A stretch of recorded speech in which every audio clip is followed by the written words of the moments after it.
कोरापुट जिला दशमंतपुर ब्लॉक सदर महकुमा स्थित तलगौड़ कंटागा निकटरे थिबा चंदन श्रीक्षेत्र जगन्नाथ मंदिर ठारे चलित वर्ष धूमधाम रे पालित हेबो रथयात्रा।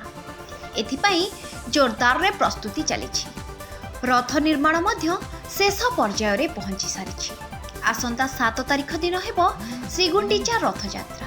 एही रथयात्रा रे ठाकुर दर्शन पाई पाखा पाखी 10,000 रु अधिक श्रद्धालु समागम हेबा लक्ष्य रहितबा बेले मंदिर कमिटी सभापति नारायण बिसोई सूचना दैछन्। मु नारायण बिसोई चंदन श्रीक्षेत्र दर्शन जगन्नाथ मंदिर कमिटी सभापति।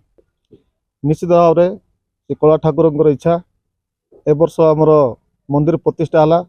नूतन भाव में आमर रथयात्रा नूतन रथयात्रा रथयात्रा कमिटी मध्य सभापति संपादक उपसभापति कैशियर सब बछा जाइए। सुचारू रूप से बर्तमान परिचालन कर सहित निश्चित भाव में आमर दशनूर ब्लॉक गोटे बड़ ब्लॉक ए ब्लॉक रू काकरीगुमा लखीमपुर एवं आमर कोरापुट रे बहुत भक्त जाइकिना दर्शन करते। निश्चित भाव में वर्ष दशनूर ब्लॉक रे धूमधाम रे समस्ते लगी पड़ती। यही जगा कालिया ठाकुर एवं जगन्नाथ बलभद्र सुभद्रांकर जो भक्तिपूर्ण आज यही चंदन श्रीक्षेत्र उत्साहित अच्छी। निश्चित भाव में बर्तमान आमर रास्ता जो मुर्कार रास्ता रे गोटे रास्ता अच्छी मेन रास्ता यही रास्ता को जो यातायात आमर नुआ से दे गोटे रास्ता जीव ता सहित डुड़ी धला जाइना बाईपास रास्ता अच्छी। दुईटी रास्ता कराई जो मैंने श्रद्धालु आसवे गाड़ी रखापी साइड आमर जगह छड़ाई जानवाहन रखापी।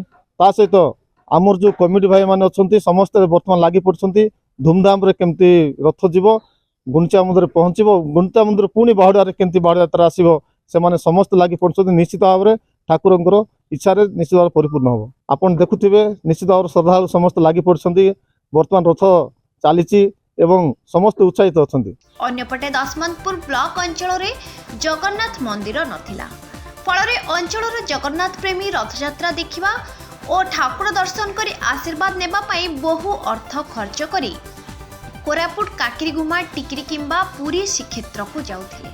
किंतु दशमंतपुर ब्लॉक रा अनेक बुद्धिजीवी समाजसेवी स्वेच्छासेवी मानक दान अवदान एवं श्रमदान रे श्रीक्षेत्र जगन्नाथ मंदिर उभा होईछि।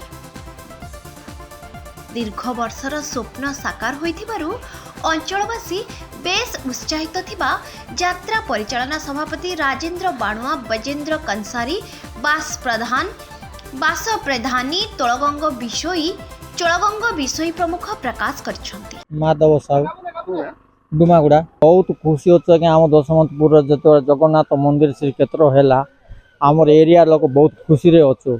आम यात्रा रथ यात्रा देखापी जाऊँ कोरापुट आम काशीपुर टिकरी लखीमपुर काकरीगुमा यहाँ जाऊँ बहुत दूर पड़ूला आइला बेलू असुविधा पड़ता पाक तले आमको जो मंदिर गोटे है श्रीक्षेत्र आमको बहुत खुशी। फास्ट मो ना कौच मो ना हूँ पर्लुजानी ग्राम हूँ बारिकंटा आम आसिक रोचु बहुत खुशी लगुच। गाँ गहली भी ए वर्ष जो प्रथम कर श्रीक्षेत्र है। हाँ मो ना हूँ चौड़गंग विषय मु दशमंतपुर यही जगन्नाथ मंदिर कमिटी जड़े मेम्बर मु भक्त मान को एति कहबी आमे ए दशमंतपुरवासी बहुत गर्वित जेहेतु प्रथम थर पाई आमर स्वप्न पूरण होइछि एवं आमर समस्त स्वप्न साकार हेबापी जाउछि। तो प्रथमे दर्शक माने आमर जो जगन्नाथ प्रेमी माने बहुत दूर दूरांत रे जाइकी रथयात्रा दर्शन करुथिले एबे वर्तमान आम दशमंतपुर प्रथम थर पाई रथ गड़िबा को जाउछि। तेणु आमर अंचलवासी भक्तवृंद प्रत्येक दिन ए मंदिर को आसुचंती एवं प्रत्येक ग्रामरू किछि किछि दक्षिणा भी आनिकी रथ आम रथयात्रा अनुदान से देकी जाउचंती। तेणु दशमंतपुर बासिंदा मानकु मध्य मु धन्यवाद देउची।